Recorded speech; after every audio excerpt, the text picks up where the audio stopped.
그래서 이 사건을 계기로 한인하고 흑인 커뮤니티 관계에 있어서 우리가 여러 가지 검토할 기회를 남겨주고 있어요.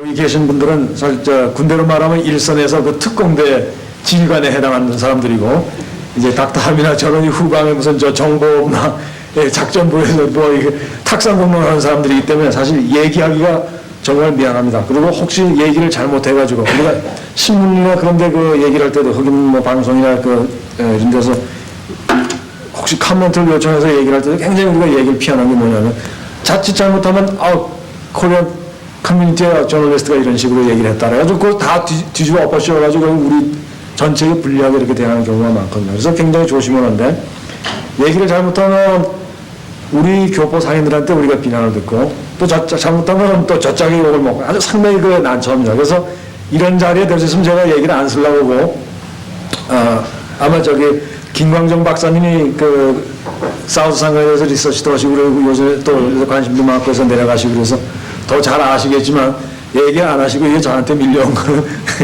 아마 그런 블레임을 받을 경우 언론에 있는 사람이 저를 받는 게 낫겠다 그래서 저한테 넘어갔습니다. 여하튼 뭐 사회학적으로 얘기한다면 김광정 박사님이 훨씬 정말 선생님, 저한테 선생님 보여야 되는 분이기 때문에 제가 공자 앞에서 문자를 읊을 수는 없고, 신문 입장에서 좀 관찰하고 조금 사회학을 제가 공부한다고 해서 에트닉 스터디를 하면서 배우는 조금의 관점에서 좀 얘기를 하겠습니다. 예, 뭐 문제는 많이 지금 신문에서도 거론됐고 또 오늘 닥터 함께서도 말씀하셨기 때문에 다시 반복해서 주장할 필요도 없고, 또 여러 가지 관점이라든가 해결점도 많이 얘기하신 것 같은데요. 다시 얘기할 필요가 없겠습니다만은 간단히 줄거리를 결론부터 말한다면, 닥터 함이 말씀하신 대로 이거는 미국 역사상 혹은 다른 사회에서도 마찬가지겠죠. 다른 인종 간 혹은 다른 민족 간의 에트닉 그룹의 좀 큰 갈등은 역사상 그렇게 크게 보면 항상 있었던 게, 주기적으로 항상 있었던 겁니다. 그러니까 그렇게 보면 이것도 그런 것 중에 하나라고 볼 수 있고, 또 특별히 흑인하고 한인이 여기서 부탁드렸다는 건 뭐냐면, 흑인 민권 운동에서 여러 가지 정말 마틴 루터 킹이 I have a dream 그런 얘기를 해가지고 끌고 나왔는데, 그게 드림이 impossible dream이라는 그런 한계에 지금 부탁드려가지고, 흑인들이 자기들 한계에 부탁드려서 지금 상당히 데스퍼한 그런 상태인데, 한인들이 또 어떤 역사 시점에 거기 와서 그 사람들하고 막 부탁드렸고, 그런 게 있고, 미국의 언론이 굉장히 이 사태를 또 익스플로이 했다. 이제 그런 얘기입니다. 이 5월 28일자 뉴욕 매거진인데 여기에 그 문제를 다뤘어요. 근데 여기 두 개의 요점이 뭐냐면, nervous breakdown. 그러니까, 흑인 사회 자체가 그런 하나의 좌절감에서 그런 한계에 부닥뜨렸고, 또 하나는 미국의 미디어 자체가 지금 자기네들이 계속 센세이셔널하게 리드해 나가야 되는데, 그걸 찾다가 보니까 이 거리가 하나 생겼다 이거죠. 그러니까 이 상가에 있는 좀 불쌍한 조그만 소상인하고 흑인들하고 싸움을 붙여가지고 이걸 계속 지금 문제를 끌고 나가는 거다. 그래서 이 잡지는 굉장히 미국의 옐로 저널리즘을 지금 비판하고 나왔습니다. 그래서 그런 흑인들과 미국 미디어의 너버스 브레이크다운 하나 하고, 불행하게도 코리안들이 거기에 크로스파이어의 일종의 십자포화 상태에 여기 코웃당에 중간에 끼어들었다. 이제 그렇게 사람들은 보고 있습니다. 그러면 뭐 다 아는 얘기지만, 우리가 왜 그럼 이 역사의 시점에서 이런 스트러글 속에 우리 한인이 하필 끼어들었나 이거죠. 저는 가끔씩 그런 생각을 해봅니다. 사우상가에서 누가 총에 맞았다, 부상을 입었다, 또 죽었다 그럴 때 우선은 기사로 쓰지만, 뭔 장기적인 이런 관점으로 볼 땐 빨리 우리 교포들이 거기서 빠져나가야 되냐, 거기 왜 들어갔나 그런 생각이 들어요. 거기서 비즈니스 하시는 분들도 혹시 이거를 모욕이나 하고 섭섭하게 생각하실지 모르지만, 우리가 이렇게 멀리 보면은 여기서 빨리 나와야 되겠다. 저는 그런 관점에서 이 문제를 쭉 다뤘습니다. 왜 어떻게 해서 우리가 여기 흑인 상가에 우리 한인들이 많이 집중됐나? 김광정 박사님하고 허은 박사님 그중에 한 100여 분 업자들을 인터뷰하셔서 연구한 논문이 있습니다만, 거기 보면은 자본 형성, 사업 정보, 상품 공급 체인, 이 세 가지를 가지고 그때 연구하신 것 같아요. 그래서 우리 교포들이 조그만 비즈니스를 하는데 우선 자본 형성이 우리 그 한인들끼리 그런 에트닉 커뮤니티 안에서 소규모로 형성이 돼가지고 계라든가 뭐 꾼다든가 친척 간에 빚진다든가 이런 데서 주로 형성이 됐고, 그다음에 사업 정보도 뭐 교회나 친구를 통해서 뭐 어떤 사업이 좋다더라. 그래서 그 아주 상당히 그 좁은 시각에서 사업 정보를 얻어서 그런 사업을 시작하게 됐고, 그다음에 상품 공급의 체인도 그 한국에서 마침 무슨 가발이라든가 무슨 그 일상 그 주얼리라든가 그런 가방이라든가 이런 소모품 그게 대량으로 싼 값을 서플라이 돼가지고 이게 많이 도움이 됐다. 이제 그런 현상을 거기서 발견하신 것 같아요. 그래서 어떻게 보면은 우리가 거기 들어갔는데 한인들의 그 어떤 그 에트닉 타이, 우리 한인들끼리 어떻게 그 똘똘 뭉쳐가지고 어떻게 하다 보면 사업이 거기 들어가서 이렇게 많이 하게 된 거 아닌가. 이제 그런 분석이 가능하고요. 거기에 연유해서 대개 보면은 한인들이 그 비즈니스를 그 흑인상가 시작이 가발에서 되게 시작되지 않나. 그래가지고 그 다음에 이제 무슨 가방에 들어가고 주얼리가 들어가고 이렇게 해서 익스팬드 된 것 같은데. 참 이게 아주 묘한 그런 조그마한 그 타이, 한국에서 가발이 싸게 들어왔다는 그런 그 연유에 의해서 아까 분석하신 그런 그 에트닉 타이하고 해서 이렇게 해서 우리가 거기 많이 들어간 거 아닌가. 그런 생각이 듭니다. 이게 전부 다 맞는지 아닌지는 제가 모르겠어요. 그 다음에 그 외에 또 하나 시기적으로 맞는 게 뭐냐면 소위 그 학자들이 말하는 succession theory. 이민들이 새 이민이 오면은 그 옛날 이민은 새 이민에게 옛날 걸 물어주고 그 등호리를 어깨를 밟고 일어서서 나간다. 그 얘기죠. 그러니까 유태인들이나 이탈리 그런 사람들의 그 상인들이 과거에 그런 에트닉 그 흑인 상가 이런 데서 그 비즈니스를 하던 걸 자기들이 이제 자녀도 다 키우고 자기들도 이제 은퇴해서 좀 빠져나오려고 할 만한 때에 한인들이 딱 도착해가지고 거기에 맞아 들어갔다. 그래서 여기 우리가 어떻게 보면 그런 그 긴 역사의 그 비즈니스 사이클에서 그 사람들을 계승하고 들어간 석세션 그런 그 찬스가 맞은 거 아닌가. 이제 그렇게 봅니다. 그러면 기왕 그렇게 들어갔으면 뭐 우리가 참 인포메이션도 제한되고 저 비즈니스 훈련도 좋고 언어도 이제 약하고 그런데 잘 들어갔으면 거기서 비즈니스를 잘 하고 그렇게 지나갔으면 좋지 않은가. 왜 이런 문제가 발생하는가. 이제 이런 퀘션에 도달하게 됩니다. 근데 이런 문제가 발생할 수밖에 없어요. 그 세계 어떤 역사나 어떤 그 사회를 보더라도 인종, 그 종교, 소위 언어, 국가 출신, 우리가 그 네 가지 배역을 합쳐서 그 에트닉이라고 하는데 종족, 이런 두 개의 다른 종족 그룹이 만날 때는 거기 문제가 반드시 생기게 돼 있다고요. 거기 두 가지 중요한 요인이 뭐냐면 그 과학기술, 테크놀로지, 그것이 어느 쪽이 더 우세하냐 그런 문제하고, 그 다음에 어떤 그 문화 수준 내지는 문화의 질이 어느 정도 대등하냐 차이가 있냐 이런 거에 따라서 그 여러 가지 반응이 일어나죠. 그래서 테크놀로지가 대등할 때는 전쟁 상태가 되죠. 두드려 부시고 싸운다 이거죠. 그리고 어떤 한쪽이 더 테크놀로지나 문화 이런 걸 우회할 때는 컬러나이제이션, 그러니까 식민지화한다 그런 얘기를 하죠. 그리고 한쪽이 아주 너무 형편없이 열세인 때는 익스텐션, 아주 멸살이 된다 이거죠. 그러니까 이제 아메리칸 인디안이 멸살됐고, 그 다음에 또 다른 하나의 방법은 정말 서로 대등하면은, 실력이 서로 대등하면 공존을 한다 이거예요. 공존을 한다는 물론 평화 공존도 하지만, 또 분리된 공존, 세그레게이션 그런 것도 있을 수 있고, 어떤 경우는 정말 아직 미국에서 완전히 이루어지지는 않았지만 완전한 통합, assimilation, 동화, 이런 형태로 갈 수 있다 이거죠. 그러면 그 전쟁이나 식민지화나 그 완전 멸살이나 평화공존이나 그 어떤 순수한 형태도 아니면서 그 어중간한 걸 이렇게 몇 가지 믹스해서 있을 수 있는 상태가 있다 이거죠. 그래서 이제 어떤 학자들은 흑인이 미국에 사는 상태를 하나의 그 국내의 식민지 상태, internal colonization 이렇게 봅니다. 그래서 백인들의 결국 큰 노력을 착취하고 그 다음에 또 비싼 물건을 갖다 때려서 그 이익을 또 착취하고 그런 이중 착취 그런 형태가 되어가지고, 또 우리 닥터님도 잘 분석하셨습니다만 이거 많이 얘기하시는 거예요. middleman minority. 백인을 흑인을 그런 상태, 그 국내적인 식민지 상태 착취하는 그 과정 그 속에 중개인이 끼어있다 이거예요. 그러면 과거 유태인이나 이태리나 혹은 다른 우리보다 앞서왔던 다른 이민들이 했던 걸 지금 우리가 계승을 해서 지금 거기에 들어가 있잖아요. 미들맨 마이너리티. 그러니까 착취하는 사람과 착취당하는 이건 하나의 그 컨플릭트 퍼스펙티브에서 보는 겁니다. 항상 세상의 모든 게 갈등으로 이어진다. 그런 그 퍼스펙티브에서 보는 거죠.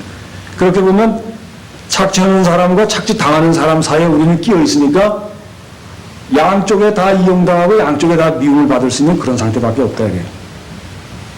물론 이런 상황을 또 꼭 이렇게 컨플릭트 갈등으로 보지 않고 다 그 기능이 조화된다 이런 그 입장에서 보는 그런 관점도 있어요. 그래서 그 자연계에서 모든 생물이 공생하듯이 말이죠. 그 소위 푸드 체인, 푸드 사이클 이러듯이 그 벌러지가 조그만 식물을 먹고 그 식물은 또 쥐가 먹고 쥐는 또 곤양이나 설개가 먹고 또 곤양이나 설개는 또 늑대가 잡아먹고 늑대는 사자가 잡아먹고 사자가 이 잡아먹고 짐승의 썩은 시체를 땅에 돌리니까 또 식물이 거기서 번성해서 또 벌레가 이걸 먹고 이걸 일종의 푸드 체인, 푸드 사이클인데 어떻게 보면 이게 서로 착취하는 거고 싸우는 거고 총으로 쏴서 죽이는 것이고 범죄를 저지르는 거지만 이게 다 어떻게 보면 사회에서 불필요한 사람도 제거하는 것도 되고 또 어떤 사람은 잘 먹여주는 것도 되고 못 먹는 사람은 좀 고생시키는 것도 되고 이게 잘 돌아가는 거다 이렇게 보는 관점도 있어요. 그렇지만 여하튼 우리가 지금 당하고 있는 거는 그런 그 조화에서 잘 돌아간다는 그런 그 관점에 우리가 서 있는 게 아니고 이 갈등의 관점에 서 있다 이거죠. 백인하고 흑인들 그 사이에 끼어서 지금 우리가 있다 이거죠. 그러면 이 상황에서 우리가 어떻게 하겠는가? 장기적으로 보면 끼어있는 이 상태에서 우리가 빠져나오는 수밖에 없다고 생각합니다. 거기서 비즈니스가 잘 되고 재밌다. 나는 이걸 끝까지 하겠다. 그렇게 생각하시는 분이 혹시 계실지 모르지만, 그러나 우리가 이런 문제 자체를 더 거론할 필요가 없게 되기 위해서는 우리가 빨리 나와야 하고, 어차피 우리 1세대 이민이 끝나면 우리 2세나 1.5세에게 너 내 대신 여기 가서 이게 장사하라. 그렇게 하실 부모는 아마 거의 없으시라고 생각합니다. 그러면 어차피 1세대가 끝나면 이 문제는 한인이 다시 계승을 하지 않고 누군가 다른 또 이민족이나 다른 마이너리티가 와서 이 계승하면서 우리는 빠져나갈 거 아니냐. 그렇게 보겠습니다. 그런 면에서는 이건 과도기적인 문제고 그러면 아까 닥터함이 얘기하신 대로 우리가 당분간은 당하지만 이거는 지나갈 수 있는 문제다. 그래서 그렇게 시리어스 하지 않은 문제다. 이렇게 얘기할 수도 있겠죠. 그건 그렇다 하더라도 그럼 당장 우리 당하고 있는데 어떡하냐. 두 가지 측면에서 그럼 우리 단기적인 대책을 생각해 볼 수 있을 것 같아요. 하나는 우리가 그 미디어를 대하는 문제입니다. 우리가 참 주류사회 미디어를 잘못 이용할 줄 모르고 더군다나 흑인 미디어하고도 참 이용할 줄 모른달까 우리가 하여튼 흑인 미디어에 의해서는 상당히 남용당하고 있는 것 같아요. 여기 상가에서 계신 분들은 다 아시겠습니다만, 지난 2년, 3년 전에 보면, 그 남부 상가에 있는 그 신문들이 그냥 타이틀을 크게 뽑아가지고, 한국인들이 그 블랙네이버를 다 살라고 그런다. 부동산을 막 블락마다 다 사가지고 다 먹어 들어가려고 한다. 그런 식으로 쓰고, 한인들에게는 돈이 어디서 나오냐.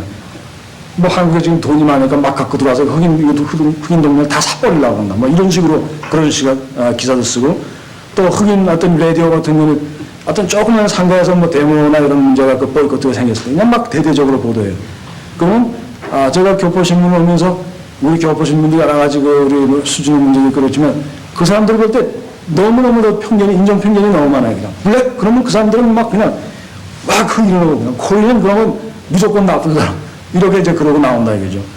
근데 우리 거기 있는 현지 상가들이 그냥 그거 당하고만 있는 것 같아요. 거기에 대해서 무슨 대책이 없었던 것 같아요.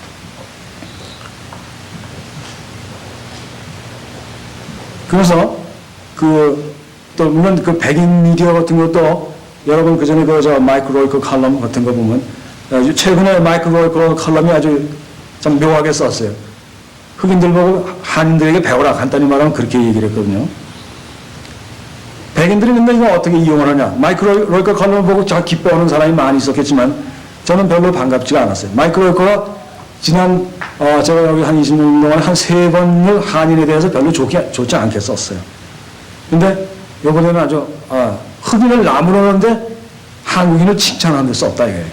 그럼 이거는 한국인을 그 사람이 좋아서 그런 게 아니고 흑인을 더 깔아뭉개기 위해서 한국인을 이용하면서 또 하나는 백인들이 잘못한 게 없다 이걸 얘기하는 거예요. 이제 흑인들이 왜 가난하고 거기서 헤어나지 못하느냐 여기에 대해서 몇 가지 이론을 했죠. 두 가지 중요한 관점은 뭐냐면 저 진보주의적인 사람들은 미국 사회 구조가 흑인들을 원래부터 차별을 해가지고 이 교육이나 취업이나 저 높은 인컴이 올라갈 수 있는 이런 걸 전부 다 블락을 해서 그런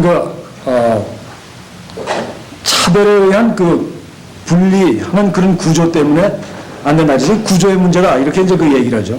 그런가 하면 이제 조금 다른 쪽에서는 뭐냐. 아니, 사회 구조에는 잘못이 없어. 흑인들이 저들이 이게 잘못이야. 자기들이 공부 안 하고, 노력을 안 해서 그래.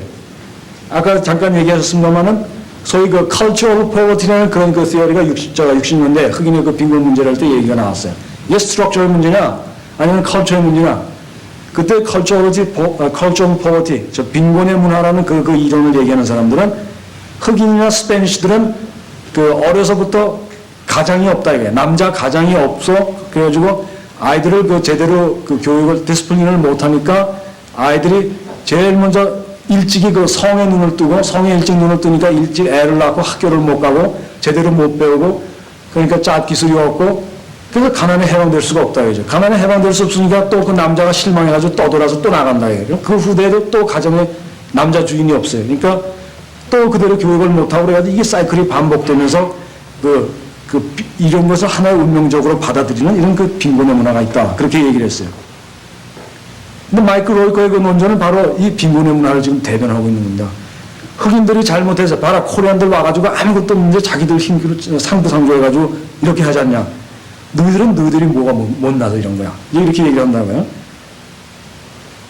백인들이 이렇게 해서 어떤 미국이 갖고 있는 그런 소수민족에 대한 보이지 않는 민권법으로는 다 돼 있지만 주택 디세그리게이션, 학교 디세그리게이션 다 얘기하지만 보세요. 시카고 학교가 얼마나 엉망이고 흑인들이 아직도 다 거기가 시카고에 살고 있잖아요. 민권법으로 다 보장되는 실천이 안 돼요. 그런 거를 마이클 로이커 칼럼 같은 게 이런 게 지금 합리화하는 거라고요. 그러면서 백인들은 슬쩍 빠져나가려고 그러는 거죠. 그러면 이번 뉴욕 사태 이런 것도 흑인하고 코리안하고 싸움을 붙여놨어요. 이 싸움이 왜 붙어야 돼요? 역사를 돌이켜보면 결국 흑인들을 이런 상태에 빠뜨리면은 백인이고 우리는 와가지고 지금 10년, 20년밖에 안 된 사실 이노선 빅팀인데 여기다 집어넣고 코리안이 나쁘다, 블랙이 나쁘다 이렇게 만들어놓고 백인으로 싹 빠져버렸단 말이죠. 이런 거를 보고 우리가 여기 어떻게 대처할 건가? 이런 좀 거시적인 대책이 필요할 것 같아요. 그다음에 조금 더 근시안적으로 단기적으로는 그러면 커뮤니티에 있는 흑인들하고 우리가 직접 어떻게 그럼 당장 내일 당장 혹은 1주 후, 2주 후 어떻게 그 사람들하고 할 거냐.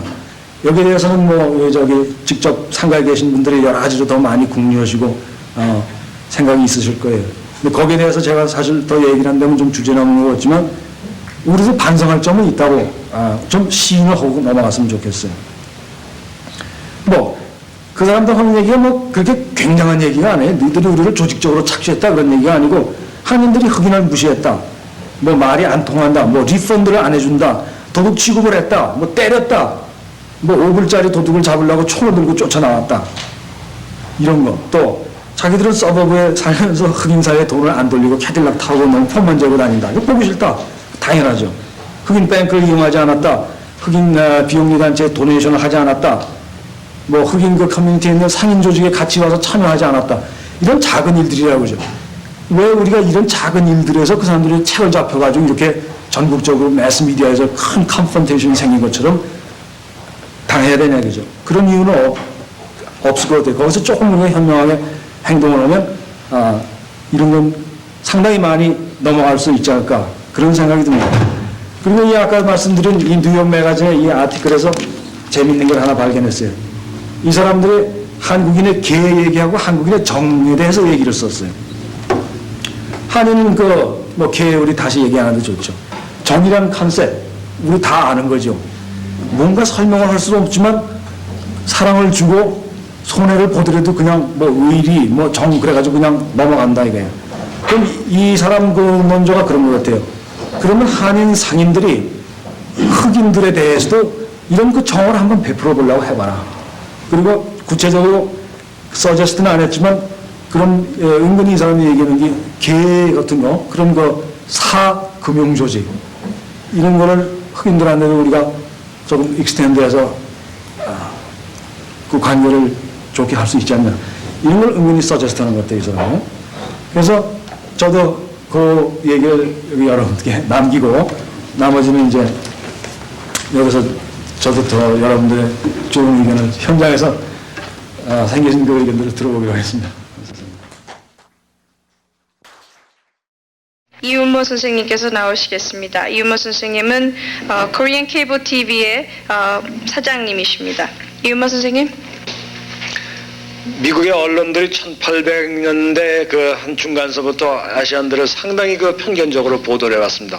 처음에 한 1830년대, 40년대 그때 중국인들이 그때 그 몇십 년 사이 중국인들이 이제 그 미국의 노동력을 충당하기 위해서 들어왔을 때 처음에는 상당히 호기심을 가지고 좀 이상하게 놀리는 쪽으로 이제 봤어요. 머리도 이상하게 따고 눈도 째지고 말도 이상하게 하고 그래서 상당한 호기심을 가지고 봤는데 좀 지나가지고 이제 후반기에 1800년대 후반기 가서 그 철로 공사가 거의 다 끝나고 그다음에 미국의 그 중요한 그 금광 이런 개척을 하면서 중국인 노동력이 많이 들어갔습니다. 이 그 개척 공사가 다 끝나자마자 그때부터 중국인들은 Chinese must go 그리고 중국인들을 쫓아내려고 그랬습니다. 그러면서 그 또 후반에 또 일본인들이 대량으로 들어왔어요. 일본인들도 역시 일본은 철로 공사에 들어갔고 일본은 캘리포니아 그 농장 개척에 들어갔습니다. 처음에는 일본 사람들도 상당히 그 조용하고 그 도덕 잘 지키고 그런 사람들이라고 해서 호기심으로 봤는데 1800년대 마지막 그리고 1900년대 초에 가서는 일본 사람들을 굉장히 학대했습니다. 그리고 샌프란시스코에 그때 이제 1900년대 초에 나온 그때 신문들 보면 일본 여자 샌프란시스코에 배로 도착하는 여자는 전부 다 창녀다 그런 식으로 막 몰아갔어요.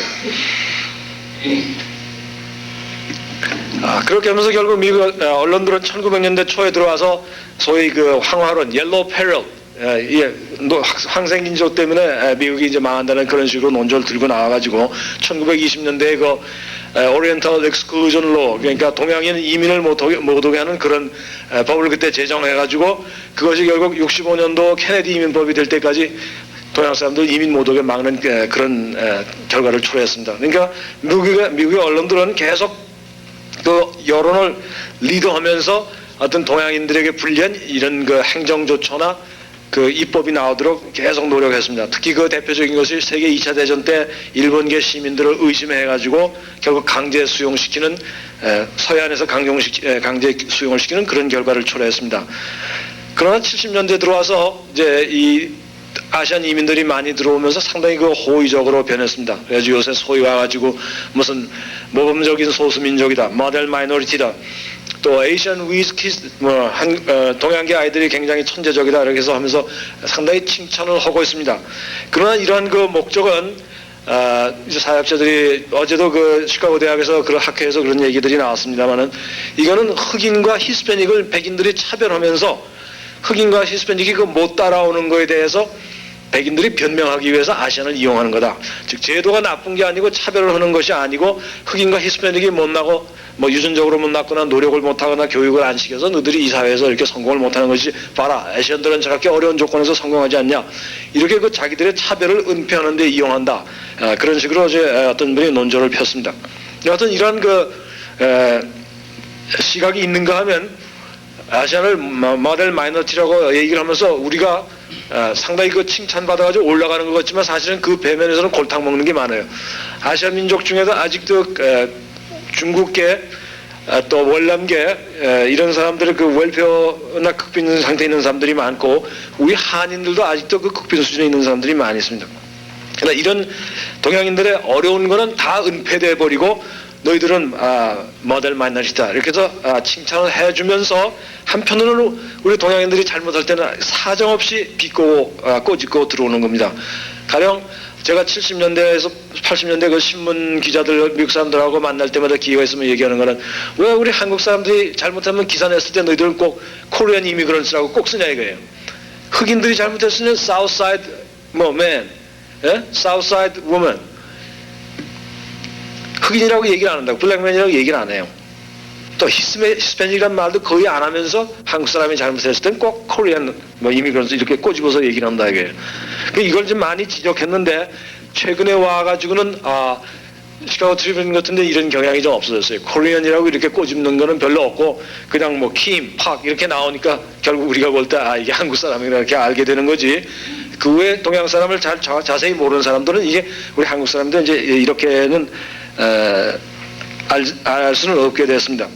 그렇지만 아직도 제가 볼 때는 미국 언론들이 우리들을 공정하게 취급하지 않은 것 같아요. 좀 구체적인 사례를 얘기한다면 작년에 우리 여기 있는 분들이 다 아시겠지만 로즐랜드에서 그 우리 흑인들하고 긴장 사태가 발생했을 때 그때 그 로버트 쇼 시의원이 말 한마디 할 때마다 그냥 트리뷴, TV, 선타임스 뭐 하다못해 그 시의원 보좌관이 뭐 얘기하는 것까지 그냥 계속 쓰더라고요.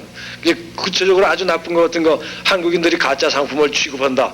뭐 그래서 시의 그 소비자 커미션에서 조사를 해야 되겠다 이런 말 등도 그냥 그 근거 없이 막 그렇게 떠들고 나왔어요. 그렇게 해서 우리를 욕할 때는 그렇게 하고 나서 우리가 이 문제를 잘 해결해서 타결됐을 때 그러면 그 사람들이 우리 욕했던 거 뭐 흑인들을 고용하지 않는다 우리가 익스체인지 팔리시가 없다 뭐 여러 가지 그 9개 조건을 들고 나왔던 거 그거에 대해서 우리가 해명한 거에 대해서 별로 자세히 보도 안 해줬어요. 그리고 그 다음에 연말에 가서 우리 여기 김창근 회장님과 제가 남부상과 임원들이 계십니다마는 그 흑인들하고 좋은 관계를 하려고 푸드베스켓 1000개를 만들고 선물들을 모아가지고 거기서 큰 행사를 했습니다. 그 굉장히 우리 한인사에서는 그 힘든 행사였다고 생각됩니다. 그때 제가 미디어 했던 그 평균 3번 내지 5번을 컨택을 했어요. 팩스도 하고 전화도 하고 그리고 마지막 날 행사하는 아침날 다 전화를 했어요. 그런데 우리가 한인들하고 흑인들이 싸울 때는 그때 그 로즐랜드 상가에서 그 해결하는 날 그날 밤에는 시카고 지역에 5개 TV 스테이션이 다 왔고 하여튼 무슨 주간지 뭐 하여튼 무슨 라디오 해가지고 제가 볼 때 한 30여 개 그 언론이 다 왔어요. 그때 기자회견을 했는데 마이크가 한 20개가 됐어요. 그러나 우리가 싸우는 게 아니고 흑인들에게 우리 좋은 성의를 표시해가지고 진짜 그 프렌십을 표시하는 그때는 TV도 오라 그러는데 TV도 별로 오지도 않았고 채널 7만 그 TV가 좀 제대로 보도했고 채널 5는 와가지고 엉뚱하게 우리 한인에 대한 건 보도하지도 않고 데니 데이비스 거기 왔는데 데니 데이비스 사진 찍어가지고 그 사람 시장 출마하는 거 그거 보도를 하더라고요. 그 다음에 시카고 트리뷴은 우리 기자를 보낼 수 없다. 그래서 사진 기자만 한 사람 보내겠다. 그래서 시카고 트리뷴은 제가 한 5번도 더 전화를 했습니다. 사진만 이렇게 하나 내줬어요. 사진 기사로만. 시카고 선타임스는 마지막 날 제가 그 오늘 아침에 지금 우리 하는데 11시에 사람을 보내달라 그러니까 Oh yeah, that's great. 그러더라고요. CD 데스크라는 그 여자가 그렇게 그래? 너 참 잘한다. 잘해봐. 그런 식으로 얘기하더라고요. 시카고 선타임스는 그러니까 우리 흑인들하고 문제가 있을 땐 그렇게 그냥 열나서 그 보좌관 얘기까지 다 써놓고 우리가 좋은 일을 하고 그 화해 이런 걸 보여줄 땐 비꼬고 단 한 사람 코빼기도 좀 안 내보냈어요. 그 다음에 금년에 그 이후에 우리가 이제 한인 교회하고 흑인 교회하고 그 선거대 엑스체인지 몇 번 했습니다. 그때마다 제가 팩스하고 또 여기 CDN 뉴스 뷰로라고 있어요. 시에서 발생하는 기사를 전체 그 릴리즈 해주는 일종의 그 통신사인데 거기 얘기했는데 팩스하고 전화하고 CNN까지 하고 다 팩스 전화 제가 하여튼 한 3번씩 다 했어요. 안 나타났어요. 이번 10월 달에 한인교회하고, 여기 한인감리교회하고, 저 남부의 감리교회하고 또 했는데, 시카고 트리뷴만 그 전날, 그 전에, 이틀 전에 종교판에다가 소개 기사를 써줬지만, TV는 하나도 안 나왔어요. TV는 제가 하는 그 행사는 주간 화요일 날 그 에이션 저널리스트 어소시에이션 미팅이 있어가지고, 시카고 4대 TV 그 뉴스 디렉터 다 나와서 거기 했을 때 제가 공개 석상에서 공개 발언으로 이런 게 있으니까 나와달라고 얘기를 했고 개별적으로 다 프레스 릴리스 주고 만나서 개별적으로 다 얘기했어요. 그 전에 또 프레스 릴리스 다 팩스 해주고 그랬는데 TV 단 하나도 안 나왔습니다. 그러면 흑인 커뮤니티나 다른 데서 어떤 이거보다도 훨씬 더 그 인시그니피컨 의미가 없는 행사를 할 때 이 사람들이 그 커버하는 거 많이 봐요. 그래서 TV를 유심히 보는데 저 사람들이 어떤 뉴스를 어떻게 밸류를 두고 커버하느냐. 우리 한인사에서 얼마든지 아름답고 좋은 일 많이 하는데 이 커버가 안 돼요. 지금 문제가 되는 아이스큐브 이거 평 지난 전전 썬데이 그 템플 안에 난 그 평을 보면은 아이스큐브를 상당히 그 영화시켰습니다. 그리고 Death certificate deserves to be heard. 이 음악은 마땅히 들을 만한 음악이다. 그렇게 얘기를 했어요. 그리고 이거는 타임밤을 시한폭탄을 안고 있다. 그런 식으로 얘기했어요. 뭐 그거는 사실을 얘기했다면 좋지만 그렇지만 그 안에 여러분도 지금 들었으니까 알지만 그 쌍욕이 그렇게 수없이 나오는데 한마디도 그러나 이 가사 내용에는 너무나 디스터빙한 내용이 많다. 이런 말을 한 군데도 한 적이 없어요. 이거는 너무나 시카고의 그 인류신문으로서 너무나 유치한 그런 평을 썼다고 생각하고 나는 이게 언론의 타락이라고 생각합니다.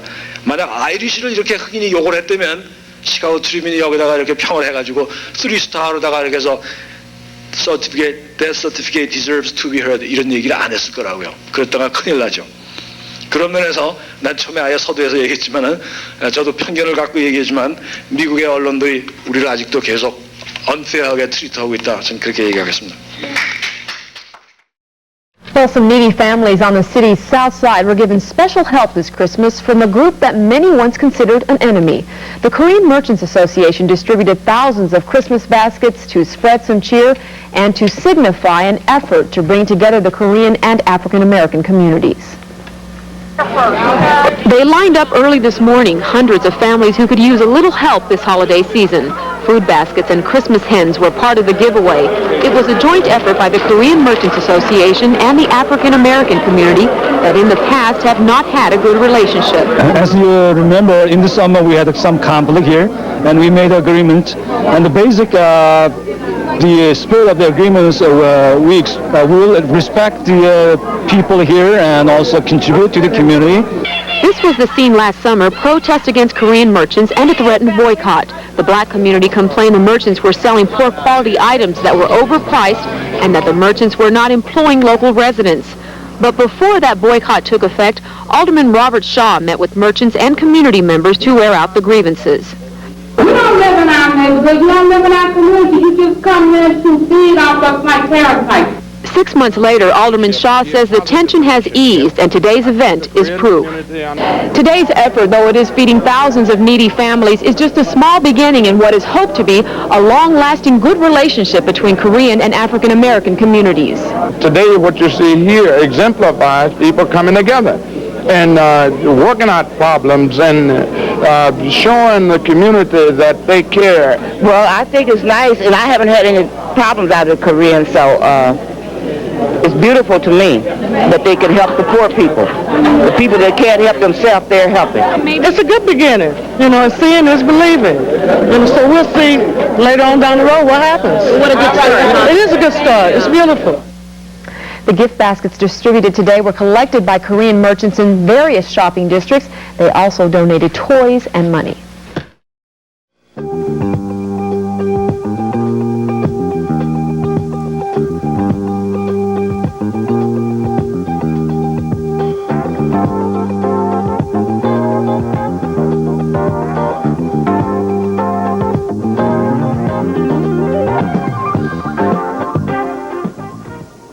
Good morning, I'm Jim Compton, and welcome to People. Korean American merchants and black residents of the Roseland community recently came to an agreement on retail practices in that South Side neighborhood.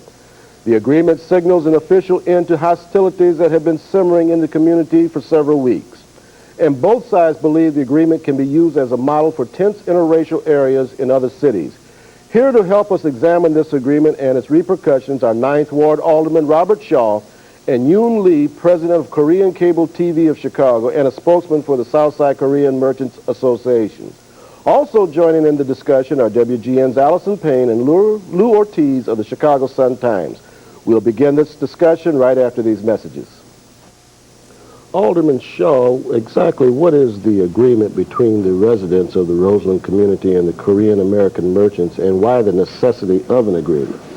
Well, as you know, over the last 10, 15 years, the Roseland community has changed in terms of the shopping area there, where one time it was predominantly Jewish or white merchants.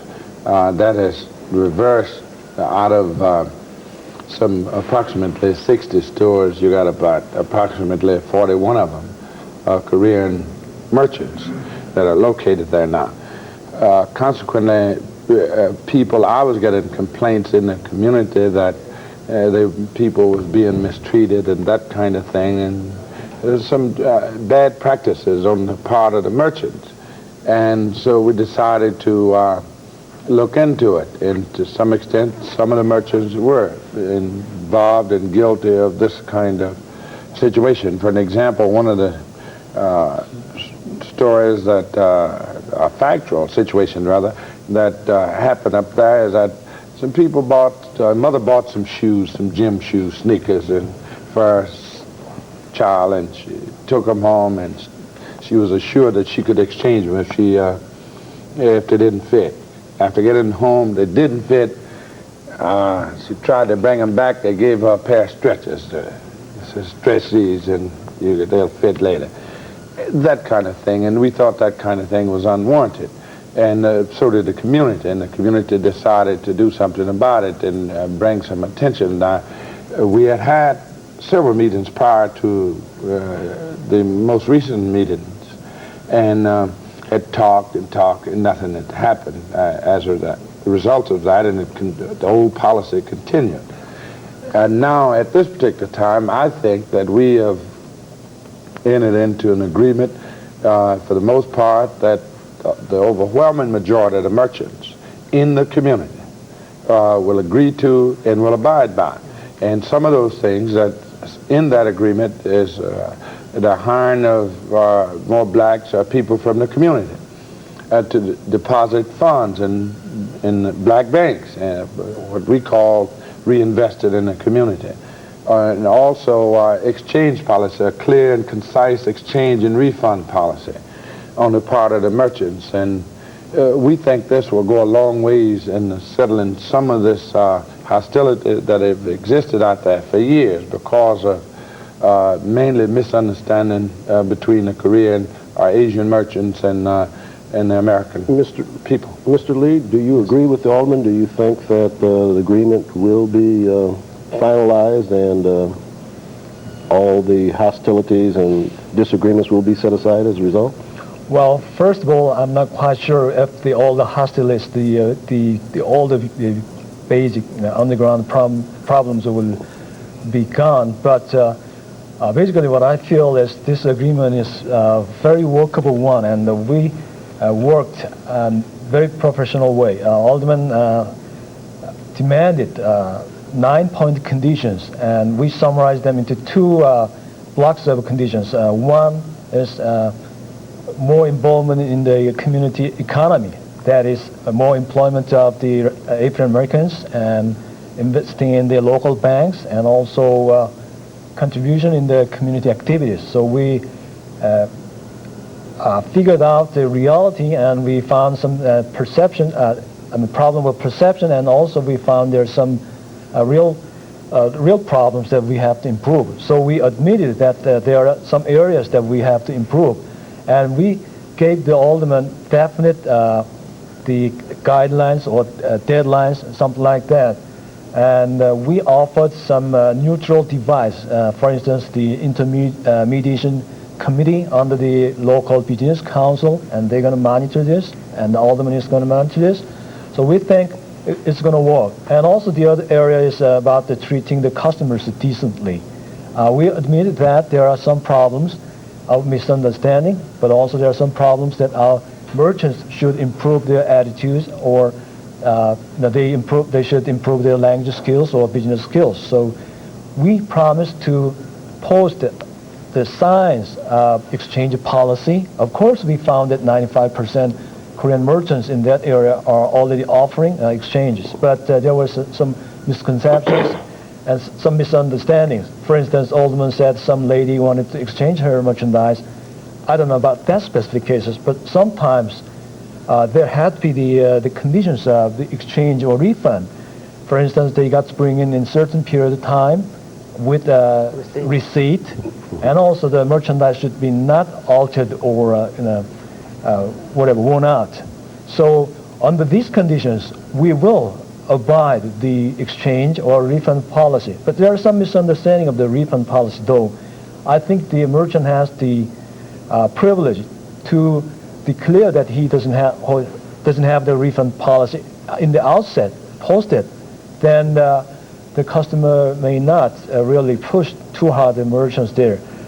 So in all respects, we made very reasonable agreement and very professional way, and we really hope that our merchants will abide on this agreement, and also Alderman's people and the local business council try to really make this implementation work out.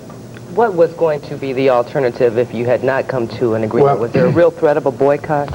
Yeah, certainly there was going to be a widespread boycott, and on a selective basis that may happen yet, because just today I was informed by my office, one gentleman, but I want it clear that the overwhelming majority of the people in Roseland, the Korean merchants, have signed on to the agreement.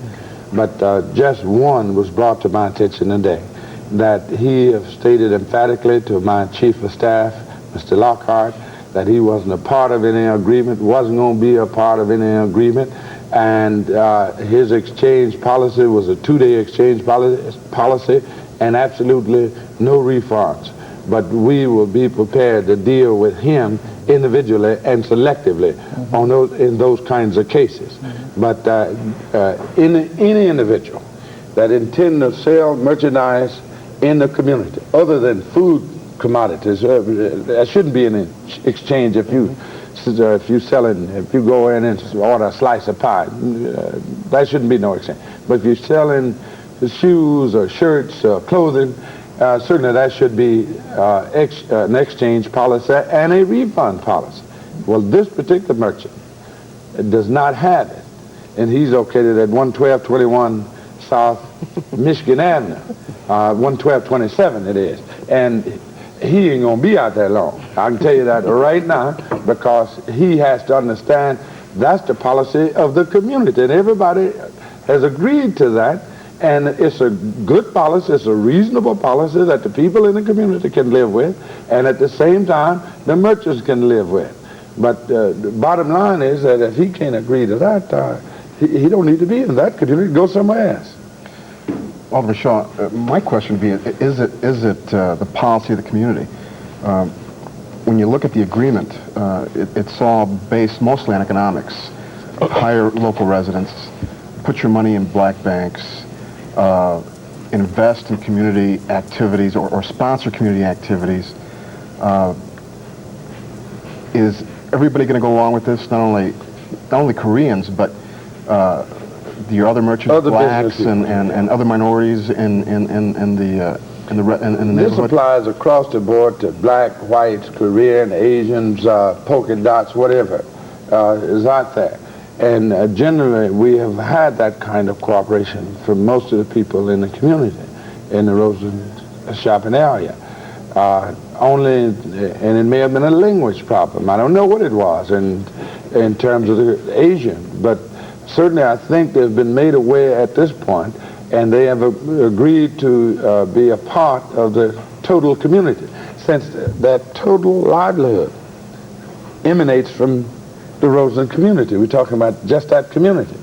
And if you make all of your money from a particular area, it's only right and fitting and just that you return some of that money to some kids and that who may want to play a little league ball, to help them with some uniforms or some shoes or a mitt, a glove, to a Boy Scout, to a Girl Scout. That's only reasonable, and that's what we have said, and that's what the Korean merchants, Asian merchants has agreed to do.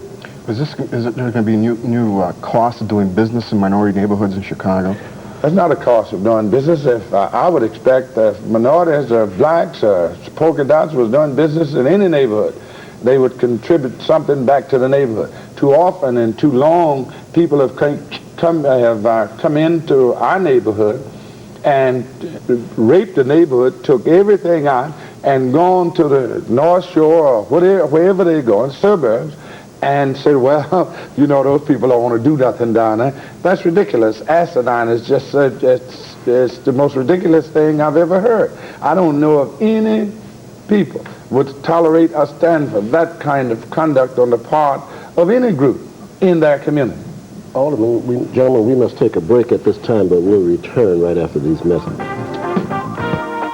If you're just joining us, we're discussing the agreement between the Korean American merchants and Roseland community residents with 9th Ward Alderman Robert Shaw and Yoon Lee, a spokesman for the Korean American merchants.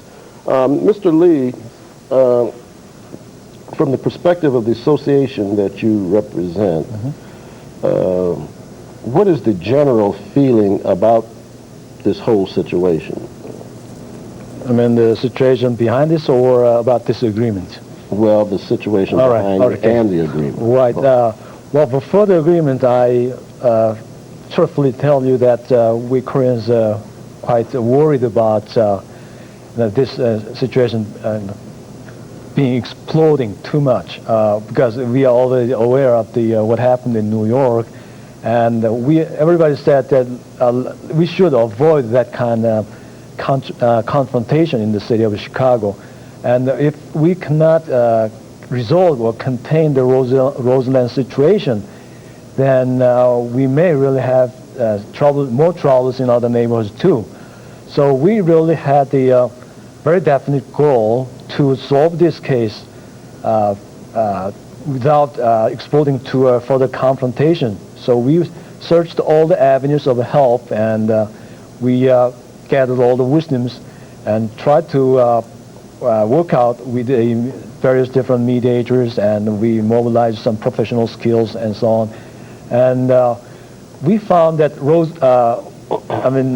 Alderman Shaw was a really shrewd and tough politician, and he was using the media very skillfully.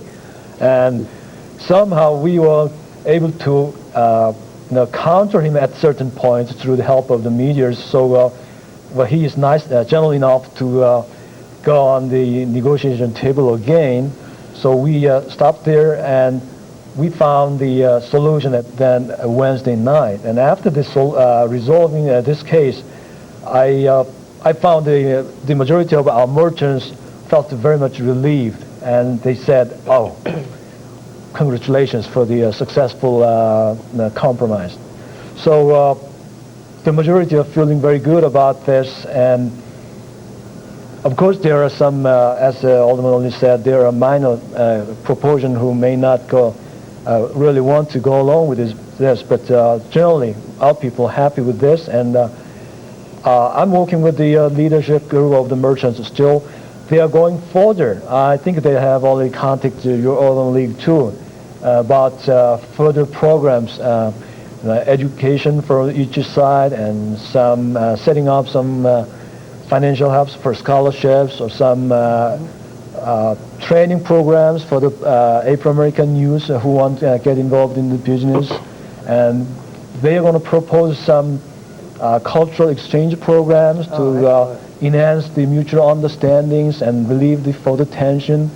And especially the Merchant Association is going to set up this sort of ad hoc organization into a ongoing organization, and they're going to look for some funding to establish a permanent staff there to handle this problem in the future more professionally. Mr. Lee, Yes. Alderman Shaw, may I just pay you a compliment? I think that you should feel good about the agreement that you worked out, because the most important aspect here appears to be working out cultural differences. We see the same problems in New York, in other major cities, Detroit as well. In Detroit it was with Arabs, Chaldeans, and I recognize that you walk into these stores and there are people behind the counters taking your money. Again, the language problems, people would just get infuriated when they go in and they're trying to make a purchase or whatever, and the person who's on the other side doesn't understand what you're saying, or pretends not to understand what you're saying.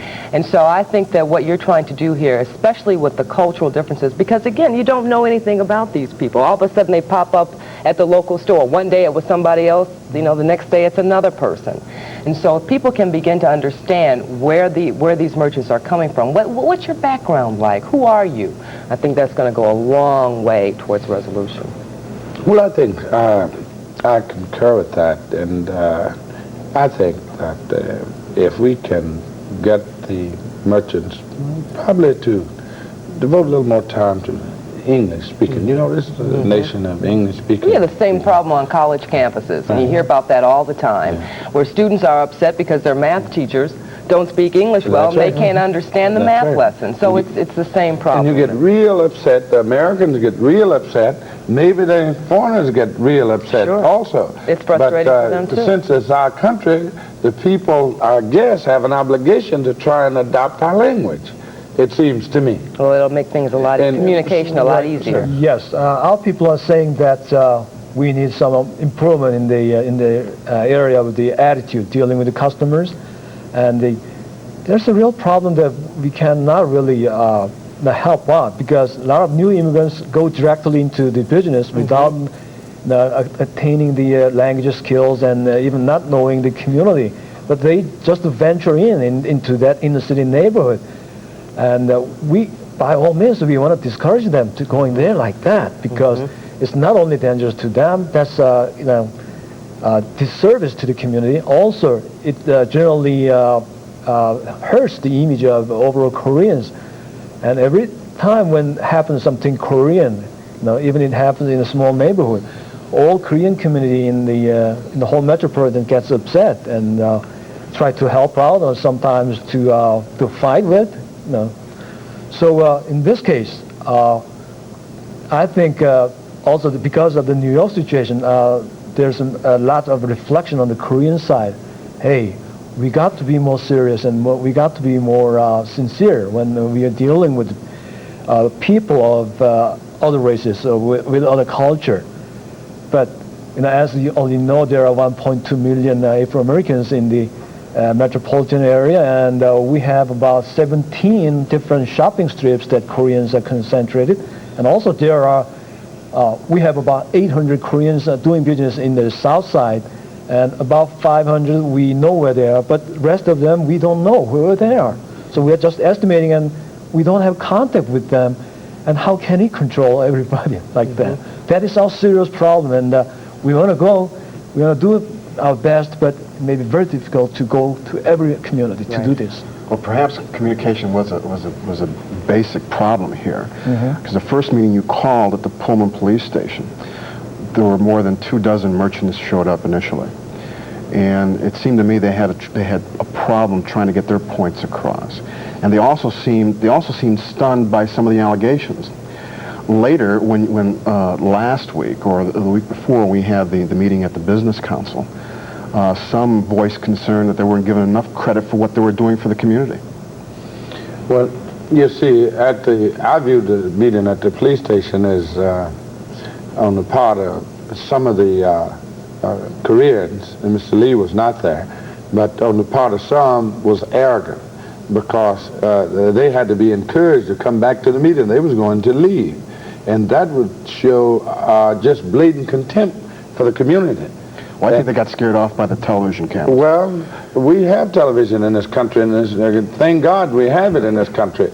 And one of the things that in the kind of situation that we had here, ongoing, we didn't want to subject ourselves to any closed-door meetings behind the scene and making deals and all that kind of thing. Too often that happens, and you're subjected to severe criticism when you do that kind of thing.